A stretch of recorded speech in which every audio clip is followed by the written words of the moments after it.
সুপ্রিয় শিক্ষার্থীবৃন্দ, আজকে আমাদের আলোচনার বিষয় উচ্চ মাধ্যমিক ইংরেজি প্রথম পত্রের 2 নম্বর কোয়েশ্চন আইটেম ফ্লো চার্ট।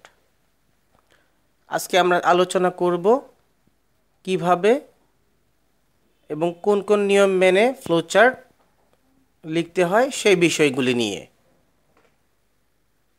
আমরা এবার জানব ফ্লো চার্ট কি বা ফ্লো চার্টের সংজ্ঞা। ফ্লো চার্ট বলতে আমরা বুঝি ছকে আবদ্ধ কোনো একটি বিষয় সম্পর্কে বেশ কিছু তথ্য। আমরা যেটাকে সংক্ষেপে বলছি এ flow chart is a diagram of information. আচ্ছা, আরেকটি বিষয় তোমরা মনে রাখবে, ফ্লো চার্টে আমরা যে তথ্যগুলি দিব সেগুলি অবশ্যই ধারাবাহিকতা মেনে আমাদের সেই তথ্যগুলি দিতে হবে, অর্থাৎ ঘটনার ধারাবাহিকতাটা আমাদের মেনে সেই তথ্যগুলি লিখতে হবে, অর্থাৎ presented in a sequel order. I use 6 rectangular or square boxes including the given box. এরপরে হচ্ছে use arrow sign between two boxes, অর্থাৎ আমাদের তথ্য বা পয়েন্টগুলি অবশ্যই আয়তাকার বা বর্গাকার বক্সে দিতে হবে এবং 6টি বক্স হবে। অবশ্যই একটি বক্স প্রশ্নপত্রে দেয়া থাকবে, সেটি সহ আরও আমাদের 5টি বক্সের মধ্যে ইনফরমেশন বা পয়েন্টগুলি লিখতে হবে।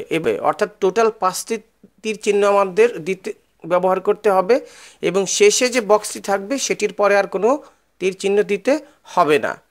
প্রতিটি বক্সের পরে একটি তীর চিহ্ন দেওয়ার অর্থ হচ্ছে সামনে আরও একটি বক্স, অর্থাৎ আরও একটি বক্সে ইনফরমেশন আছে সেটি বোঝানোর জন্য হচ্ছে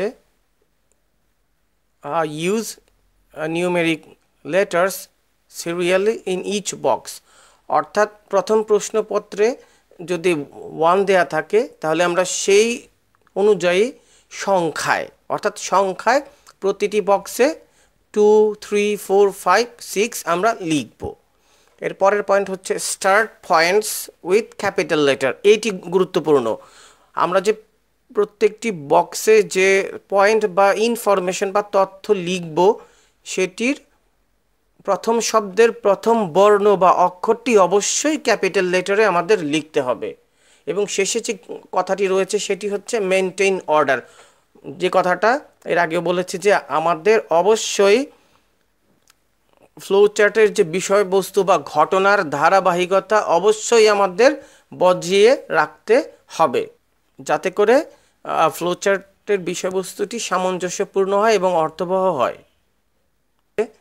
avoid punctuation at last of each point, অর্থাৎ আমরা বক্সে যে পয়েন্ট অথবা ইনফরমেশনগুলি লিখব সেগুলির শেষে আমরা কোনো ধরনের পাঞ্চুয়েশন মার্ক ব্যবহার করতে পারবো না, অর্থাৎ আমরা ফুল স্টপ সহ অন্য কোনো পাঞ্চুয়েশন মার্ক পয়েন্টের শেষে দিব না।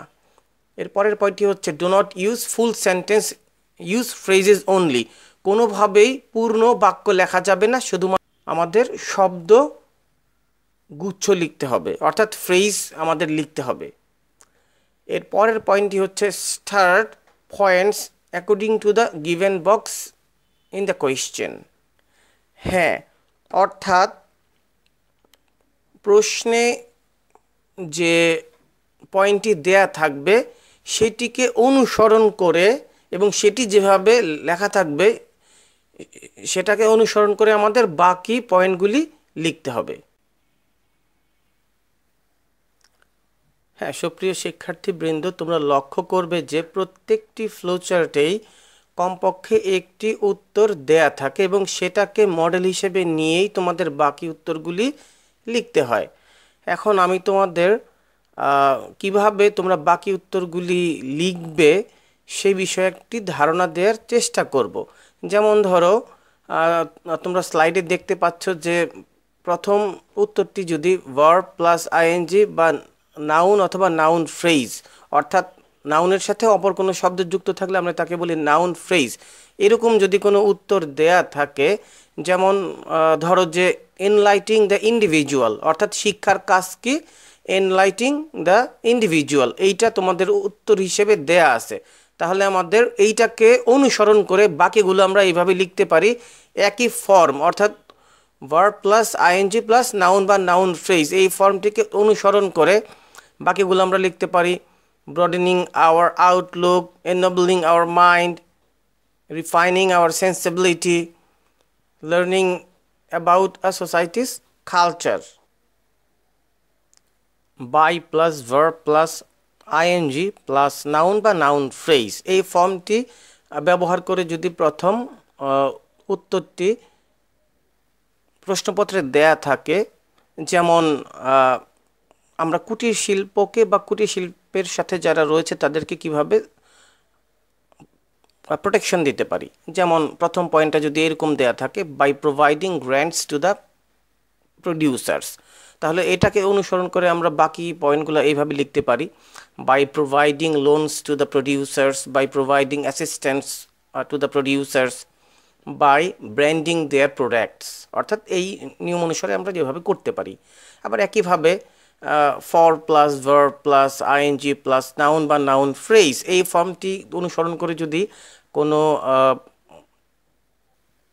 যদি প্রশ্নপত্রে একটি মডেল দেয়া থাকে, যেমন বুড়িগঙ্গা নদীর পানি কিভাবে দূষিত হচ্ছে, যেমন প্রথম মডেলটি যদি এরকম থাকে, ফর ডিসচার্জিং ট্যানারি ওয়েস্টস, তাহলে আমরা এটিকে অনুসরণ করে বাকিগুলি লিখতে পারি, for discharging medical wastes, for discharging hospital wastes, for discharging household wastes, for encroaching of the river.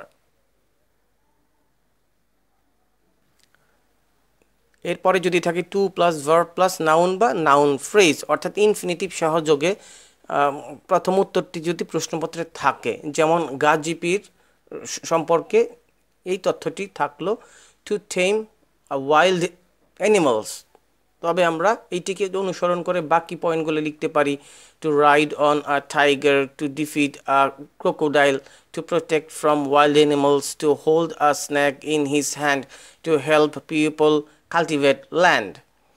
এরপরে noun plus of plus noun phrase,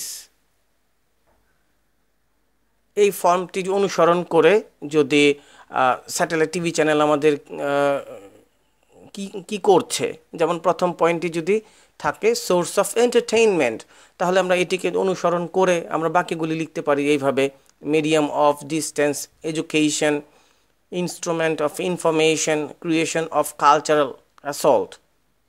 আবার যদি noun oblique noun phrase, noun বা নাউন ফ্রেজ ব্যবহার করে, যেমন কারো ক্যারেক্টার সম্বন্ধে একটা পয়েন্ট দেওয়া থাকলো অনেস্টি, তাহলে আমরা বাকি পয়েন্টগুলো লিখতে পারি, ইন্টিগ্রিটি, কারেজ, রেসপন্সিবিলিটি, গ্রেসিয়াসনেস, গ্রেটফুলনেস ইত্যাদি এইভাবে। আবার যদি থাকে ভার্ব প্লাস আদার্স, এই ফর্মটি অনুসরণ করে, যেমন কল্পনা চাওলা সম্বন্ধে একটি পয়েন্ট দেয়া থাকলো, জয়েন্ট ইন নাসা ইন 1988, তাহলে বাকি পয়েন্টগুলো আমরা লিখতে পারি, goat US citizenship in 1991, started her career as a NASA astronaut in 1995, selected for her first flight in 1996। আমরা এবার একটি পূর্ণাঙ্গ ফ্লোচার্ট কিভাবে উত্তর করতে হয় সেটি দেখব। যেমন কোয়েশ্চেন রয়েছে, a flowchart showing the incidents of Nelson Mandela is given, অর্থাৎ নেলসন ম্যান্ডেলা মানে লাইফে যে সকল ঘটনাগুলো ঘটেছে বা যা হয়েছে সেই বিষয়ে একটা ফ্লোচার্ট আমরা এখানে দিয়েছি। যেমন রয়েছে, fought against a white minority, charged with capital offences in Rivonia trial, imprisoned nearly 30 years, freed from prison by F.W. de Klerk, awarded Nobel Peace Prize, left his public life in 2004। অর্থাৎ যদি সম্ভব হয় আমরা